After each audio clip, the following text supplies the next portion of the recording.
Woke up and I'm laying on the money, pal. Got your bitch, she jaded. Counting money now. Woke up and I'm laying on the money, pal. Making money now. Counting money now. Man, I'm really trying to fucking. So, guys, big news in the NFL. Leonard Fournette has been cut from the Jacksonville Jaguars and has recently signed, as of tonight, with the Tampa Bay Buccaneers. The Buccaneers continue to just add pieces to their weaponry, and they're building quite the offense down there.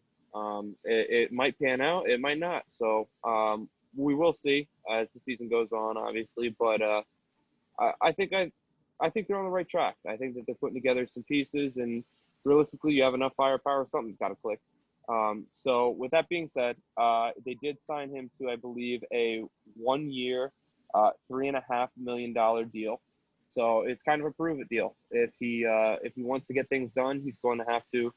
If he wants to get a long-term deal done with them, he's going to have to show something this year. So with it being a stacked class next year, who knows what we're going to see from Fournette? There's a lot of competition there. Dante, what do you think about how it's going to affect the offense? Yeah, I mean, you alluded to it earlier. It's a 1-year, incentive-laden deal, so he's got to be able to prove that he's still that number 4 pick that he was back in 2017. So it's going to be interesting just because you have Brady there with that high-powered offense already with Godwin and Mike Evans, and they just acquired McCoy. So I imagine they're going to use McCoy as more of like a passing back situation, and then they'll use Fournette for like the third and short and goal line stances. But for Fournette, he's just got to take advantage of the opportunities that he has. Again, it's the ball's going to a lot of different people, and they need their touches as well. So yeah, it's up to him at this point. Yeah, I think it adds a big aspect to the backfield, since that puts them up to 5 running backs now.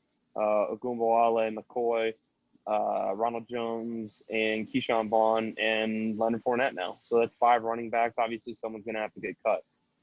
But in terms of the fantasy outlook for Leonard Fournette, Kyle, what do you think?